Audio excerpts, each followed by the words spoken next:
22 फरवरी 1732 को वर्जीनिया के Westmoreland county के एक छोटे से प्लांटेशन पर एक लड़का पैदा हुआ, जॉर्ज वॉशिंगटन। उसके जन्म के वक्त परिवार का स्टेटस इतना हाई नहीं था, पर वैल्यूज और फैमिली का सम्मान हमेशा उनके लिए सबसे इंपॉर्टेंट था।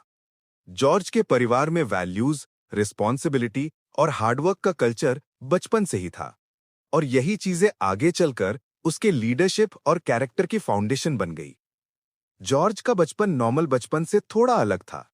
उसके फादर ऑगस्टीन वॉशिंगटन एक स्ट्रिक्ट लेकिन केयरिंग फादर थे। बचपन में ही जॉर्ज ने सीखा कि लाइफ में डिसिप्लिन और ऑनेस्टी का क्या मतलब है। वो बचपन से ही नेचर और हॉर्स राइडिंग में इंटरेस्ट रखता था और हमेशा कुछ सीखने और समझने की कोशिश में रहता था। पर 11 साल की उम्र में जॉर्ज को सबसे बड़ा शॉक मिला। उसके फादर का इंतकाल हो गया। ये एक ऐसा पल था जो उसके बचपन को शेप करने वाला था। जॉर्ज ने इस वक्त फैमिली का बोझ अपने कंधों पर महसूस किया, और इस रिस्पॉन्सिबिलिटी ने उसके अंदर एक अलग ही मैच्योरिटी डेवलप कर दी। जॉर्ज का एजुकेशन ज्यादा फॉर्मल नहीं था। मोस्टली घर पर ही होम स्कूलिंग होती थी, जिसमें उसको रीडिंग, राइटिंग और बेसिक मैथमेटिक्स सिखाई जाती थी। हिस्ट्री और ज्योग्राफी में उसका इंटरेस्ट सबसे ज्यादा था।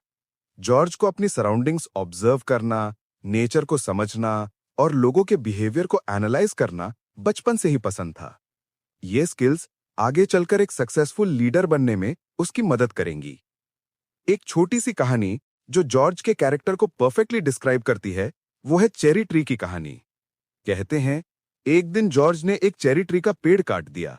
जब उसके फादर ने पूछा, जॉर्ज ने बिना डरे सच बोला, मैंने काट दिया।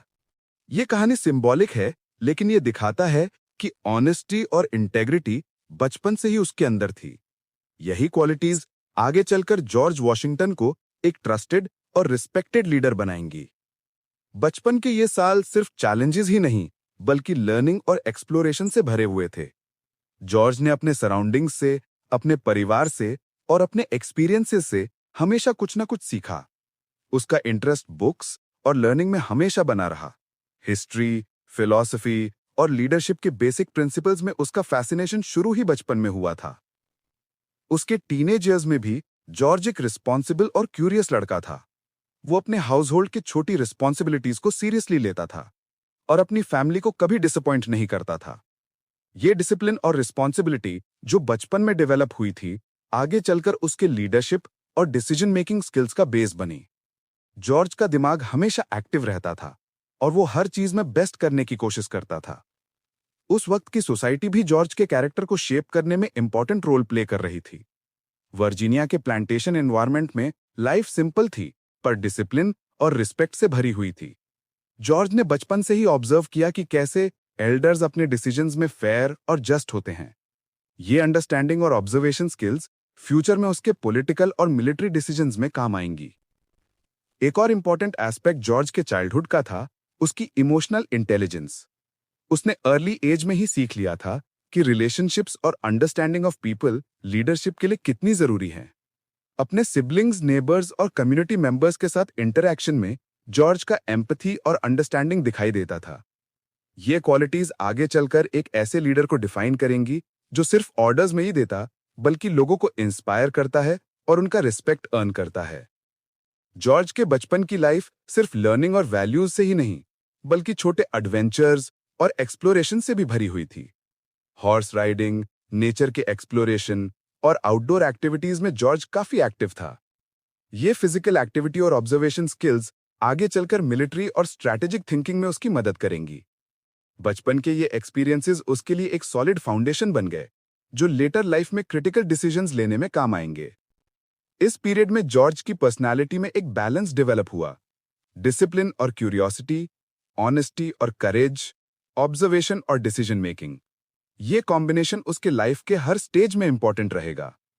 हर छोटी लर्निंग, हर छोटा एक्सपीरियंस और हर मॉरल डिसीजन जॉर्ज के अंदर एक मैच्योर और स्ट्रांग पर्सनालिटी डेवलप करने में हेल्प कर रहा था। तो ये था जॉर्ज वॉशिंगटन का चाइल्डहुड। एक लड़का जो सिंपल परिवार में पैदा हुआ, पर वैल्यूज, रिस्पॉन्सिबिलिटी और क्यूरियोसिटी से भरा हुआ था। उसका अर्ली लाइफ चैलेंजेस, ऑब्जर्वेशंस और स्मॉल विक्ट्री से भरा हुआ था, जो आगे चलकर उसको एक लेजेंडरी लीडर बनाएंगे। बचपन के ये 5 साल जॉर्ज वॉशिंगटन के लिए सिर्फ प्रेपरेशन थे। Preparation for leadership, preparation for responsibility और प्रेपरेशन फॉर अ लाइफ जिसमें उसे अपने कंट्री के लिए डिसीजंस लेने होंगे। ये फाउंडेशन ही उसके आगे के स्ट्रगल्स और विक्ट्रीज का बेस बनाएगा। और इसी तरह बचपन और अर्ली टीनेज ईयर्स ने जॉर्ज वॉशिंगटन को डिफाइन कर दिया। एक लड़का जो डिसिप्लिन्ड, क्यूरियस, ऑनेस्ट और करेजियस था और जो आगे चलकर दुनिया के लिए एक मिसाल बनने वाला था।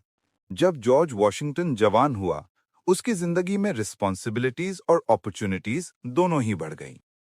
वर्जीनिया में एक यंग अडल्ट के लिए जिंदगी सिंपल नहीं थी और जॉर्ज ने हर चैलेंज को अपना एडवांटेज बनाया। उसने अपना करियर सर्वेयर के रूप में शुरू किया। ये काम सिर्फ पैसा कमाने का सोर्स नहीं था, बल्कि डिसीजन मेकिंग, ऑब्जर्वेशन और एक्यूरेसी की स्किल्स डेवलप करने का एक प्लेटफॉर्म था। हर मैप, हर मेजरमेंट और हर सर्वे जॉर्ज को एक डिसिप्लिन्ड और एनालिटिकल थिंकर बना रहा था। सर्वेयर की जॉब के जरिए जॉर्ज ने वर्जीनिया के लैंडस्केप्स, कम्युनिटीज और प्लांटेशंस को डिटेल में समझा। ये एक्सपीरियंस उसके लिए इनवैल्यूएबल साबित हुआ, क्योंकि फ्यूचर में मिलिट्री और स्ट्रेटेजिक प्लानिंग में ये स्किल्स डायरेक्टली काम आएंगी। उसके सराउंडिंग्स, रिवर्स, हिल्स और फॉरेस्ट्स, हर छोटी चीज को नोटिस करना जॉर्ज के ऑब्जर्वेशन स्किल्स को शार्पन कर रहा था। इसी वक्त 1753 में एक मेजर टर्निंग पॉइंट आया, फ्रेंच एंड इंडियन वॉर का शुरू होना। ब्रिटिश और फ्रेंच फोर्सेस नॉर्थ अमेरिका में अपना कंट्रोल एस्टैब्लिश करने के लिए लड़ रहे थे और कॉलोनीज के लोग इस कॉन्फ्लिक्ट में इन्वॉल्व हो गए। जॉर्ज ने वॉलंटियर किया और अपनी मिलिट्री जर्नी की शुरुआत की। इनिशियल बैटल्स में जॉर्ज ने करेज और डिटर्मिनेशन दिखाई।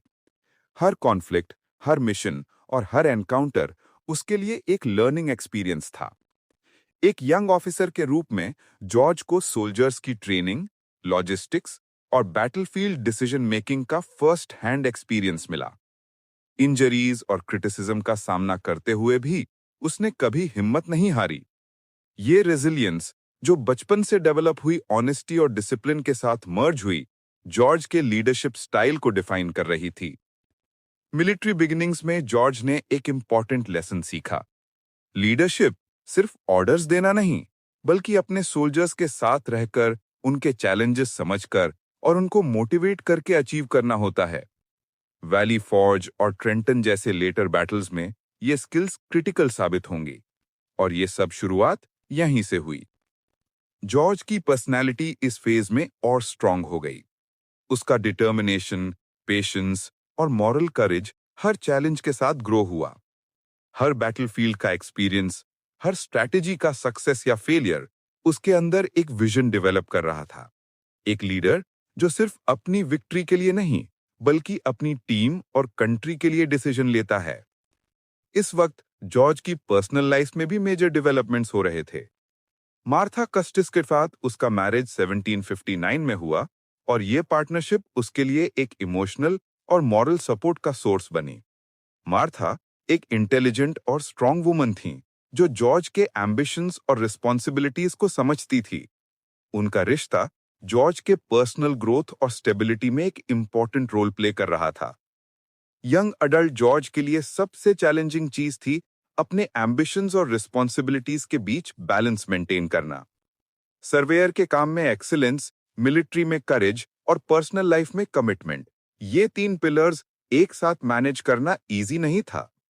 पर जॉर्ज ने हर स्टेप लॉजिकली, पेशेंटली और रिस्पॉन्सिबली लिया। ये डिसिप्लिन और बैलेंस जो बचपन से डेवलप हुई ऑब्जर्वेशन और ऑनेस्टी के साथ मर्ज हुई, उसको आगे के पॉलिटिकल और मिलिट्री स्ट्रगल्स के लिए प्रिपेयर कर रही थी। मिलिट्री बिगिनिंग्स के दौरान जॉर्ज ने एक और इंपॉर्टेंट क्वालिटी डेवलप की, स्ट्रेटेजिक थिंकिंग। हर मिशन में रिस्क्स और अपॉर्चुनिटीज का असेसमेंट करना, हर मूव का इम्पैक्ट समझना और लॉन्ग टर्म आउटकम्स को सोचना, ये सब स्किल्स उसके अंदर ग्रेजुअली डेवलप हो रही थीं। यही स्किल्स फ्यूचर में कॉन्टिनेंटल आर्मी के कमांडर इन चीफ के रूप में उसको एक्सेप्शनल लीडर बनाएंगी। एक और डिमेंशन उसके यंग अडल्ट लाइफ का था पब्लिक सर्विस और रिस्पॉन्सिबिलिटी का सेंस। जॉर्ज सिर्फ अपने करियर के लिए नहीं, बल्कि अपनी कम्युनिटी और कॉलोनी के लिए कंट्रीब्यूट करना चाहता था। इस फेज में उसने रियलाइज किया कि लीडरशिप सिर्फ पर्सनल सक्सेस नहीं बल्कि कलेक्टिव सक्सेस और वेलबींग के लिए भी होती है। यह रियलाइजेशन आगे चलकर उसके पॉलिटिकल विजन और रेवोल्यूशनरी लीडरशिप में क्रिटिकल साबित हुई। तो ये फेज यंग अडल्टहुड और मिलिट्री बिगिनिंग्स जॉर्ज वॉशिंगटन के लिए एक प्रिपरेशन पीरियड था। ये ईयर्स सिर्फ लर्निंग और एक्सपीरियंसेस से भरे नहीं बल्कि उन्होंने जॉर्ज को एक रिस्पॉन्सिबल, करेजियस और विजनरी लीडर बनाया। हर सर्वे, हर मिशन, हर रिलेशनशिप और हर चैलेंज ने उसके अंदर एक स्ट्रॉन्ग फाउंडेशन बिल्ड की, जो आगे चलकर रेवोल्यूशनरी वॉर और प्रेसिडेंसी के लिए एसेंशियल साबित हुई। और इस तरह यंग अडल्ट जॉर्ज एक सर्वेयर, एक सोल्जर और एक रिस्पॉन्सिबल ह्यूमन बीइंग अपनी जर्नी के नेक्स्ट फेज के लिए रेडी हो गया। पॉलिटिकल अवेकनिंग, इंडिपेंडेंस का विजन और अल्टीमेटली एक नेशन का लीडर बनने के लिए। 1750s के एंड और 1760s में जॉर्ज वॉशिंगटन के लाइफ में एक नया चैप्टर शुरू हुआ, पॉलिटिकल अवेकनिंग और कॉलोनीज में इंडिपेंडेंस की सोच का emergence. French and Indian war के एक्सपीरियंसेस ने जॉर्ज को एक सीजन्ड लीडर बना दिया था और अब वो अपनी कॉलोनी के चैलेंजेस को समझने लगा था। ब्रिटिश पॉलिसीज और टैक्सेशन ने कॉलोनीज के लोगों में डिससैटिस्फैक्शन क्रिएट कर दिया था। स्टैंप एक्ट, टाउनशिंड एक्ट्स और अदर अनफेयर मेजर्स एक ग्रोइंग अनरेस्ट का सोर्स बन रहे थे। जॉर्ज ने अपने ऑब्जर्वेशंस और एक्सपीरियंसेस के थ्रू रियलाइज किया कि ये सिर्फ फाइनेंशियल बर्डन नहीं बल्कि एक थ्रेट था कॉलोनीज के लिबर्टीज के लिए। जॉर्ज की पॉलिटिकल इन्वॉल्वमेंट कॉन्टिनेंटल कांग्रेस में शुरू हुई। यहां उसने डिबेट्स और डिस्कशंस में पार्टिसिपेट किया और धीरे धीरे इंडिपेंडेंस के आइडियाज को समझना स्टार्ट किया। हर मीटिंग और हर डिस्कशन ने जॉर्ज के स्ट्रेटेजिक थिंकिंग और अंडरस्टैंडिंग ऑफ गवर्नेंस को और स्ट्रांग बनाया। उसने समझा कि एक लीडर को ना सिर्फ बैटलफील्ड में बल्कि पॉलिटिकल अरीना में भी कॉन्फिडेंट और इन्फॉर्म्ड होना चाहिए। इस पीरियड में जॉर्ज की पर्सनल लाइफ भी इवॉल्व हो रही थी। मार्था के साथ मैरिड लाइफ और हाउस होल्ड रिस्पॉन्सिबिलिटीज उसके लिए एक बैलेंसिंग एक्ट बन गई थी। जॉर्ज ने रियलाइज किया कि लीडरशिप और रिस्पॉन्सिबिलिटी सिर्फ पब्लिक लाइफ में नहीं बल्कि पर्सनल लाइफ में भी जरूरी है। फैमिली और पर्सनल कमिटमेंट्स को मैनेज करते हुए जॉर्ज ने अपने पॉलिटिकल एस्पिरेशंस और सोसाइटल रिस्पॉन्सिबिलिटीज को अलाइन करना सीखा। कॉलोनीज में ग्रोइंग अनरेस्ट और ब्रिटिश के हार्श पॉलिसीज के बीच जॉर्ज ने लोकल कम्युनिटीज और सिटीजन्स के सेंटिमेंट्स को ऑब्जर्व किया।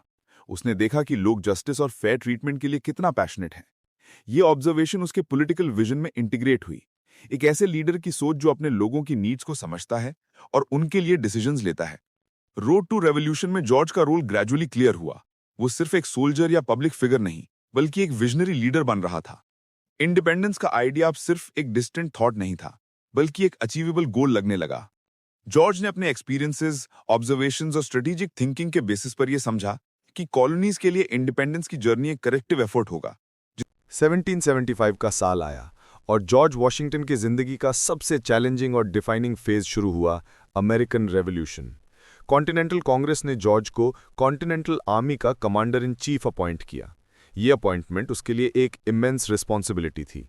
एक यंग एडल्ट जो सर्वेयर और सोल्जर के रूप में एक्सपीरियंस था, अब उसको एक पूरी आर्मी लीड करनी थी और एक नेशन के डेस्टिनी को शेप करना था।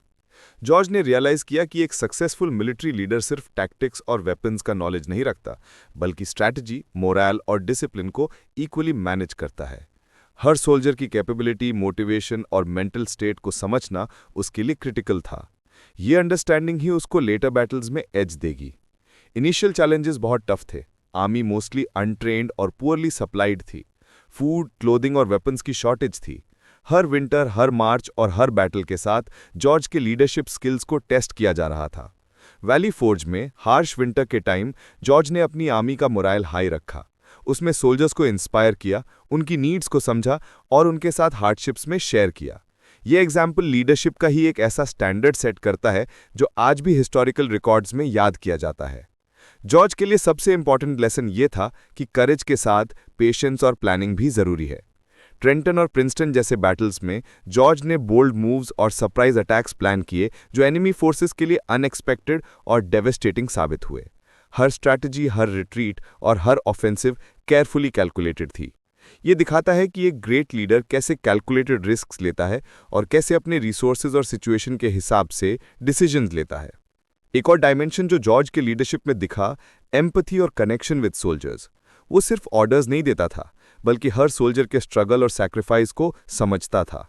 इस अप्रोच से उनका रिस्पेक्ट और लॉयल्टी जॉर्ज की तरफ नेचुरली बिल्ड हुआ। लीडरशिप सिर्फ कमांड नहीं, बल्कि लोगों को इंस्पायर करने का आर्ट है। ये जॉर्ज के अंदर पहले से ही डेवलप हुआ स्किल था। रेवोल्यूशन के दौरान जॉर्ज को बहुत सारे पॉलिटिकल प्रेशर्स का भी सामना करना पड़ता था। कॉन्टिनेंटल कांग्रेस में डिफरिंग ओपिनियंस, लिमिटेड रिसोर्सेज और पर्सनल क्रिटिसिज्म का इम्पैक्ट उस पर पड़ता था, पर जॉर्ज ने अपनी फोकस और विजन मेंटेन रखी। इंडिपेंडेंस और फ्रीडम के गोल को कभी कॉम्प्रोमाइज नहीं किया। ये फोकस और क्लैरिटी ही उसको एक्स्ट्राऑर्डिनरी लीडर बनाता है। बैटल्स में जॉर्ज का अमेरिकन रेवोल्यूशन के बाद 1789 में जॉर्ज वॉशिंगटन को पहला president of the United states बनाया गया। ये एक अनप्रेसिडेंटेड रिस्पॉन्सिबिलिटी थी, क्योंकि एक न्यू नेशन की स्टेबिलिटी और गवर्नेंस का पूरा वेट उसके कंधों पर था। जॉर्ज ने रियलाइज किया कि लीडरशिप अब सिर्फ बैटलफील्ड और पॉलिटिकल डिबेट्स तक लिमिटेड नहीं है, बल्कि एक नेशन के लिए रूल्स, गवर्नेंस और लॉन्ग टर्म विजन एस्टैब्लिश करना भी इक्वली इंपॉर्टेंट है।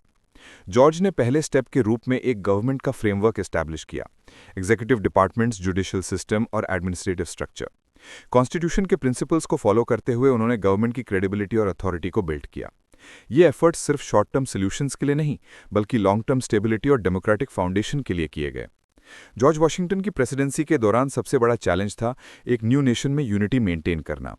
स्टेट्स के इंटरेस्ट्स और रीजनल डिफरेंसेस को बैलेंस करना, फाइनेंशियल सिस्टम को स्टेबलाइज करना और फॉरेन रिलेशंस को मैनेज करना, ये सब चैलेंजेस उसके लिए डेली रियलिटी थी।